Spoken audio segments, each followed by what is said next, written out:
नहमदुहु व नुसल्ली अला रसूल करीम अम्मा बाद। पश्चिम बंगला का पीर फुरफुरा दरबार शरीफ मुजद्दिदिया जवान फिर अबू बकर सिद्दीक रहमतुल्लाह अलैह का संगठन ऑल इंडिया मुजद्दिदिया मिशन सर्वधर्मों सम्मेलन कमेटी के सदस्यों हैं हम मोहम्मद आसिफ। इसके अलावा सर्व भारतीय जातीय कांग्रेस नेशनल इंडिया गठबंधन पश्चिम बंगला राज्य कांग्रेस कमेटी के सदस्यों हैं हम हिंदू मुस्लिम सिख ईसाई जैन क्रिश्चन आदिवासी दलित हम सब है भाई भाई। मजहब नहीं सिखाता आपस में बैर रखना, हिंद है हम ये वतन है हमारा। एक ऐसा शासक और शासन व्यवस्था के हाथ में राजगद्दी और सत्ता आ गया है जिससे ये पता चलता है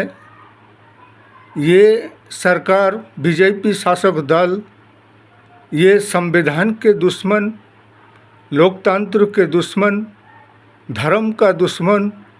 और जाति का दुश्मन। इसलिए कि ये हमेशा ही से संविधान की विरोधिता करते आए थे और अब भी कर रहे हैं। स्वाधीनता आज़ादी के बाद से जब संविधान आइन कानून लागू किया गया था, डॉक्टर बाबा साहेब भीमराव अम्बेडकर का संविधान, उस वक्त इनके आरएसएस, बीजेपी, सावरकर, गुलबर्गा, नथुराम गोडसे ये भारतवर्ष के संविधान का आइन का कानून का विरोधिता किया था और उसी गुलबर्गा, सावरकर और नाथुराम गोडसे के तरीका पर ये बीजेपी शासक दल और आरएसएस जो संगठन है हिंदू समाज के, वो उसी के आधार पे चलते आए हैं या चल रहे हैं और अभी भी वही शासन राजगद्दी में बैठकर चला रहे हैं। जैसे कि अभी वक्फ बोर्ड संशोधन आइन कानून बिल को लाए हैं, ये जेपीसी कमेटी के चेयरमैन जगदम्ब पाल, इन्होंने तो ना ही विपक्ष के किसी बात को सुना ना माना, ना ही मुस्लिम संगठनों की किसी बात को सुना माना, बल्कि ये अपने मनमानी तरीक़ा से जेपीसी कमेटी से बिल को पार्लियामेंट में भेज दिया और पार्लियामेंट में भी संविधान के कई धाराओं के उल्लंघन करके मुस्लिम समाज और वक्फ बोर्ड के स्वाधीनता आज़ादी पर प्रतिबंध और पाबंदी और मुसलमानों की आज़ादी को छीना जा रहा है। जबकि ये आर्टिकल 25, आर्टिकल 26, इसके अलावा 301 बहुत से ऐसे धारा है जिससे कि अपने अपने मजहबी स्वाधीनता आज़ादी से सबको रहने की हक और अधिकार है और अपने मजहबी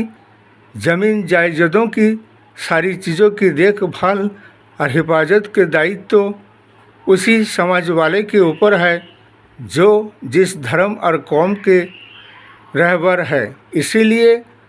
ये कानून ऐसा पेश किया गया है बना चना कर झूठ के आधार पर, इसलिए कि मुसलमानों के साथ हर तरह से बेईमानी किया गया इस कानून में। और फिर जब उन्हें इस बात का खौफ हुआ, जब पार्लियामेंट के इस बिल को राज्यसभा में पार्लियामेंट से पास कराने के बाद जब सुप्रीम कोर्ट में याचिका दाखिल करने के वक्त आया और मुस्लिम संगठनों ने, बहुत से हमारे नेशनल इंडिया गठबंधन, बहुत से राजनीतिक दलों ने जब सुप्रीम कोर्ट में याचिका दाखिल किया तो फिर जवाब में भी बीजेपी शासक दल ने एक याचिका दाखिल किया, इसलिए कि उन्हें मालूम है कि ये बिल सरासर मुसलमान के और वक्फ बोर्ड के खिलाफ है और वक्फ बोर्ड में कब्जा जमाने की बात है और मुसलमानों की आज़ादी स्वाधीनता को छीनने की बात है। जैसे कि 22 सदस्यों के कमेटी में सिर्फ मुसलमानों को 8 रखा गया और 2 महिला, 10 मुसलमानों को रखा गया और 12 हिंदू समाज वाले के लोगों को रखा गया। तो ऐसा क्यों है? 12 तो मुसलमानों को होना चाहिए था और 10 अन्य समाज वाले हिंदू समाज के होना चाहिए था। क्या मैं ये शासक दल और नरेंद्र मोदी साहब से और अमित शाह साहब से पूछना चाहता हूँ कि जितने भी हिंदू बोर्ड है, क्या उसमें भी कोई ऐसा है कि जैसे कि द्रौपदी मंदिर, वैष्णो देवी मंदिर, बहुत से राम जन्मभूमि ट्रस्ट, इसमें क्या ऐसा किया गया है क्या जिसमें 5 मुस्लिम और 4 हिंदू, क्या 10 हिंदू 12 मुस्लिम, ऐसा कुछ ट्रस्ट में रखा गया क्या? जब तुम्हारे धर्म के लिए कुछ और तरीका और मुस्लिम धर्म और मुस्लिम समाज के लिए और वक्फ बोर्ड के लिए और तरीका, ये तो नहीं चलने वाला है। इसलिए कि ये तो सरासर संविधान के खिलाफ है। इसलिए हमारे CJI संजीव खन्ना से ये कहना है कि आपको संविधान के आइन कानून धारा के मुताबिक ही इसका फैसला करना है और करोगे, हमें यकीन है। इसलिए कि ये देश राष्ट्र को, लोकतंत्र को, संविधान को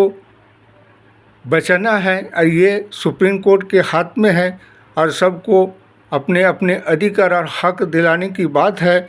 मज़हब अपने अपनी जगह पे सबके लिए, सबका धर्म अपने अपने तरीक़ा के हिसाब से सही है, लेकिन ये विवाद और विभाजनकारी का राजनीति BJP शासक दल कर रहे हैं। इसलिए उनके पक्ष के जो वकील थे, उन्होंने तो किसी बात का जवाब दे ही नहीं पाया, बल्कि